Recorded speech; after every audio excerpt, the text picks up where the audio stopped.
Okay, we'll call the meeting to order. It's 2:07 on March 28th. It's the User Fee Review Task Force Committee.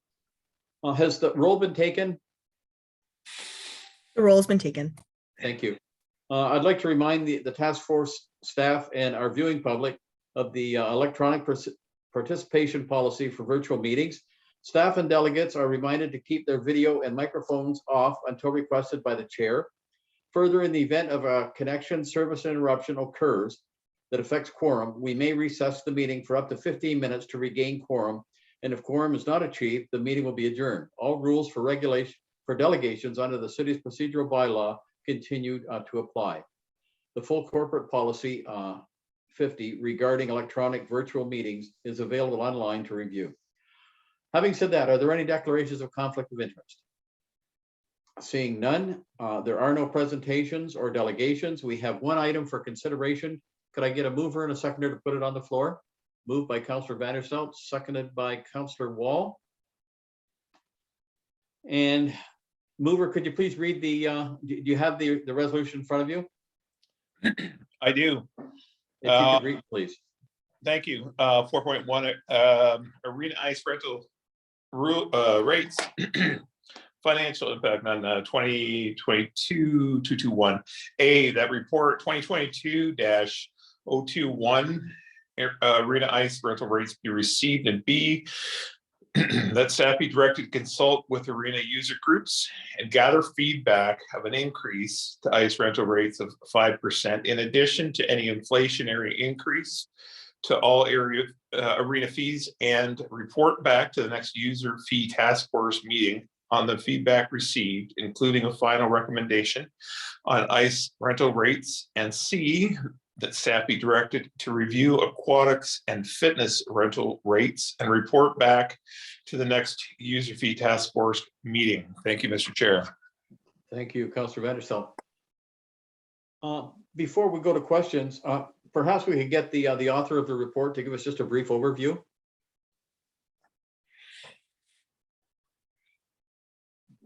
I believe that's you, Rick. Yeah.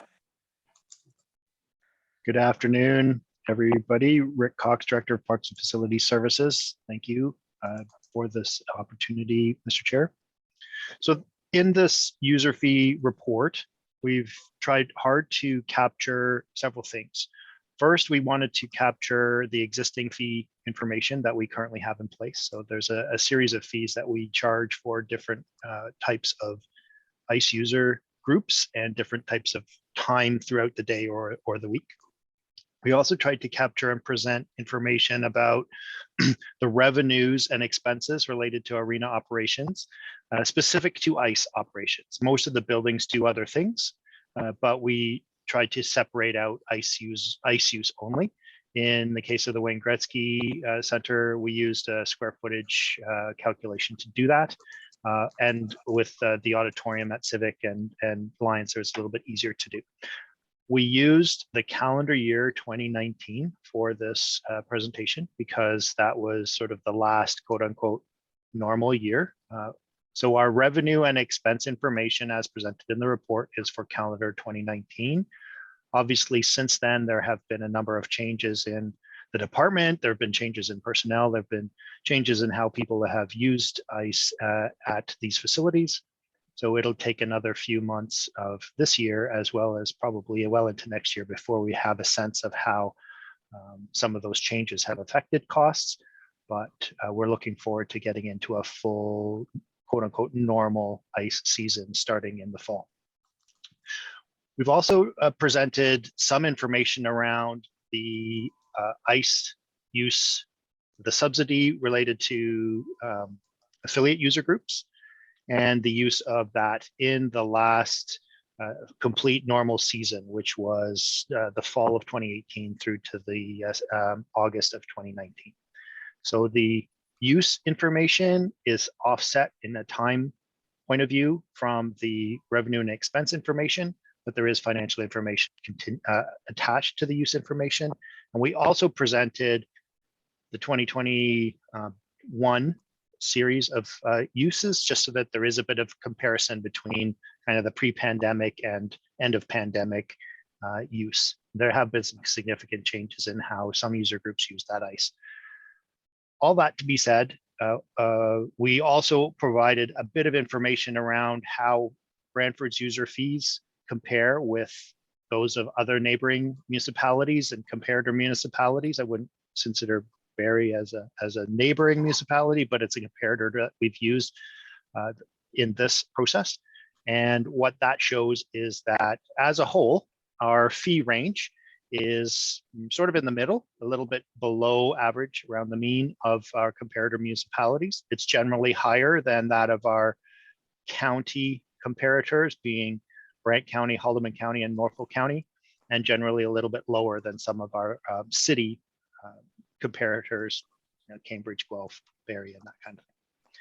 Overall, one of the most significant pieces of information in this presentation is that our largest ICE user group, Brantford Minor Hockey Association, uses a lot of ice time, and because of that, they pay us a lot of money, but they also benefit from the discounts and subsidy, or the affiliate discount, quite substantially in an aggregate fashion. So whenever we move the fees, a percentage increase to a smaller user group may not make a lot of difference in terms of dollars and cents to the overall city.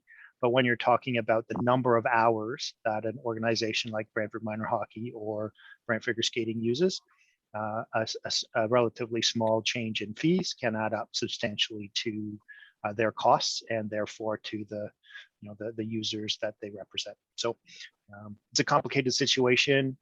We are in a good spot, I think, relative to our comparators, but there is room to move the overall base up a bit and still stay in that 50% 50 percentile range. And but that will have an impact on our user groups if we do that, which is why we want to talk to them. We're setting up an end of season user fee review meeting with, or not user fee, but an end of season user group meeting in April. And that's a good opportunity for us to talk about not only planned fee increases, but also other issues and successes over the last year, and build them into our plans for the fall. If there's any further questions about the report, I'm happy to try and answer them. Yes, there certainly are. Thanks, Rick. Councillor Wall, you got the floor. Thanks, Councillor Sluss, and thank you for that comprehensive analysis. I appreciate that. Okay, B, that staff directed to consult with an increase of ICE rental rates of 5% in addition to any inflationary increase. I was just wondering if we could have both. Could we see it, what it's like with just the inflationary increase and then one with the both? Just because I don't know that I would 100% support the 5% increase. And are they separate things? Will they already be both, or is it one or the other? Like, sorry, I guess my question is, are we already automatically raising it by the inflationary rate? Through the chair, Councillor, it has been our practice in the past to increment by inflation sort of across the board. So that has been our practice. It's not a guarantee. It's something that council approves or doesn't approve every year, but that has been our practice. And it's also something that many of our comparators will also do. So we have positioned this so that if we move everything up 2%, then we're not really changing where we sit relative to others, but by moving our ICE rates in particular up another 5%, like we did 10% with the ball fees earlier in the last process, that does shift the comparator, how we sit against our comparators. In the grand scheme of things, each percentage is about $20,000. So in terms of revenue to the city. So if we move 2%, that's $40,000. If we move 5%, that's $100,000. If we move a cumulative 7%, that's $140,000 to the city in terms of revenue.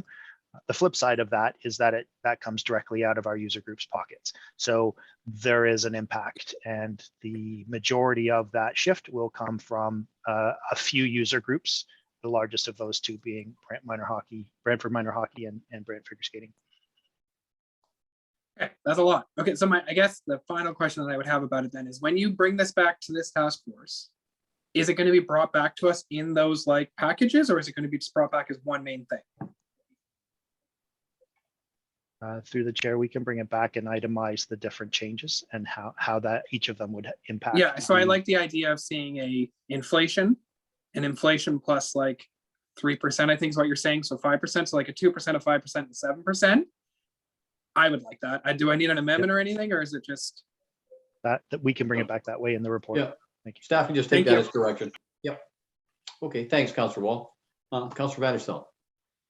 Sorry, this is the only hand I have access to right now. No problem. Thank you. Through you to Rick. In your comparator study, did you find that there were significantly higher rates, rental rates based on the condition of what is being rented? I know you said you restricted it to ice, but I'd like to think that the Gretzky Center is kind of the gold standard, and from there it depreciates into lesser of a building, lesser of a public amenity space, lesser of an experience. Did you find in comparative studies that there was less being charged for older arenas, older facilities, and that the high end tended to be the new buildings, the new structures, and the new services?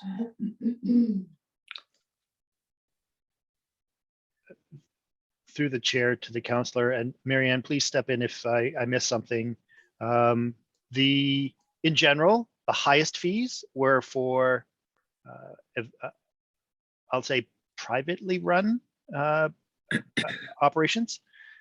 There wasn't, in specific in Cambridge, that there's a sort of the highest price in any of the comparators came from Cambridge. In Brantford, we actually do differentiate between Wayne Gretzky pricing and sort of Lions Arena pricing. So there is a difference that we have incorporated into ours. Other jurisdictions also charge different rates for a multi-pad type circumstance, which typically are the newer ones, and the single pad facilities. It's really a mixed bag, Councillor, and where we sit overall, I think there is room on the upside to move close, at least at or above the median, as opposed to at or below the median. Seems to be appropriate change to at least consider.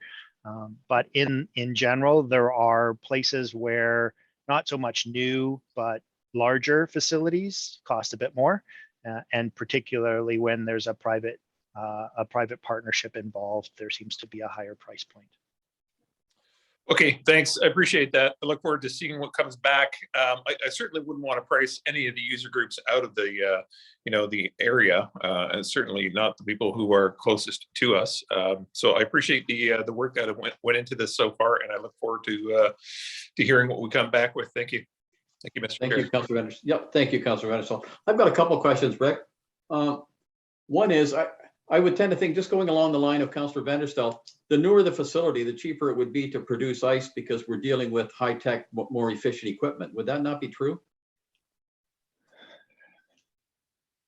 Through you, Chair, to your question, yes, that typically is that the multiplexes and the more modern facilities do incorporate more energy efficiency, more cost effectiveness. That's not necessarily a slam dunk, but it is cheaper in our world to make ice at Gretzky than it is to make ice in the Civic Lions Right. type of space. And we'll continue to try and improve both of those, but that is something that, although the price premium can be justified in the fact that the facility may be newer and perhaps to a higher standard, it actually should be more efficient to operate a multi-pad than a single pad. So Right. when you go to balance those two things out, that's in the end why many jurisdictions kind of make their life simple and have the same price regardless. Right. Well, I would presume we would need the same manpower and equipment to flood and maintain ice in a twin pad as we do in a single pad. You still need the Zamboni, but you can use it every half hour instead of every hour, and the same person driving it. So to me, it makes sense. It drives the price down. The other question I had was on your chart, table 3, Rick. It looks like those are all the Brant Community Hockey League. Is that the church league down at the Civic Center? Is that what that is? Yes. Marianne, do you want to Okay. answer that question? Okay, I'm just looking at that, and what I don't see are the men's leagues. Where are the beer leagues? Through you, Councillor, these were specific to those groups that were eligible and to access the affiliate discount. This table is really about the affiliate discount, and that typically isn't something that the adult leagues can benefit from. It's No, specific but to, the funds generated by those adult leagues would help offset the discount coming in from the minor leagues. that's correct. Their revenue is not, or sorry, their rentals are not discounted through the affiliate program, Okay. but it does offset. Yep. And Marianne, perhaps you can comment on the next user groups that might be appropriate to list here that were large ICE users but not affiliate discount beneficiaries. There would be some, but they didn't use nearly as many ICE, particularly Right. through COVID, Yeah. as some of these youth sport organizations. Right. So when we're looking at 47% recovery, that's just based on affiliates then. Is that correct? No, sorry, Councillor. The 47% was all put together. Everything all put together. Okay, that's That's a everybody. total. All revenue in for ICE against Okay. all expenses for ICE. Okay. We All right. subsidize roughly 47%. Okay. No, my other question is just that I've been involved in this for a number of years, and the one thing that in the past has always been very difficult is to get an apples to apples comparison with anybody, because you literally can't. You might have an hourly rate that's much cheaper in some other city, but on the other end, they're giving a huge grant every year to that organization to help offset the cost of that ice. So you can't go by the number that you're charging per hour to rent the ice, because that will vary. I was instrumental in getting the 20% discount for minor sport.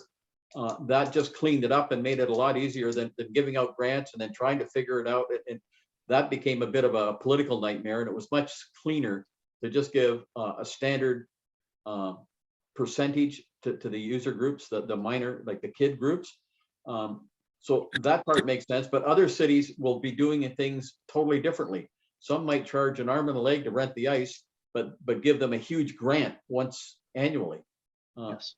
And that skews the numbers completely. That's correct. And in the figure on page 9 of the report, page 11 of the agenda package, we tried to cut through some of that comparability challenges. And essentially in that report, you've got the top of each line is the largest fee anybody charges. And the bottom of the line is the lowest fee anybody charges. So that's usually your daytime rate. So you're going from your adult prime at the top in most cases to your daytime ice use at the bottom. The blob in the middle of each of those is the difference between the minor prime, which is typically the group, the target, if our target is youth sport, then minor prime is a highly used rate. And then the bottom of that blob is the minor prime with any affiliate type discounts, which if you look at the bottom across that, the blue, the affiliate minor prime, that is where our large user groups, figure skating and minor hockey, are comparing against the effective ice rate in the other jurisdictions. And as you can see, we're kind of pretty close to the middle of the road, but a little bit lower than that. So we are competitive on that very, very key, highly political, highly in demand, and highly used discounted minor prime rate. So that we tried to, eliminate as many of the other complexities as possible and come up with those 4 that we could identify a number in every jurisdiction that was a comparator. Okay, then I guess just doing simple math, Brantford Minor Hockey, $560,000 annually on ice bill. If we increase that by 7%, that's close to $40,000 that organization would have to come up with. And like us, they come up with it with their users. So each kid is going to get a heck of an increase in his registration or her registration to be able to play that sport. So I think we have to be mindful of that as well. It's nice to get the I guess the extra income, but looking where it's coming from, I don't know whether we should be taking kids off the ice to try and make things balance. So I think that's something we always have to be mindful of when we're trying to balance this, and it is a balance to try and get that right number, and it's not an easy thing to do. I guess the other question, and it's very unfair, if we did all of this and we're generating another $120,000 in revenue, assuming we did the inflationary and we did the 5%. In inflationary, we're just taking 2%. We're not actually taking inflation. We're just calling 2% an inflationary rate, correct?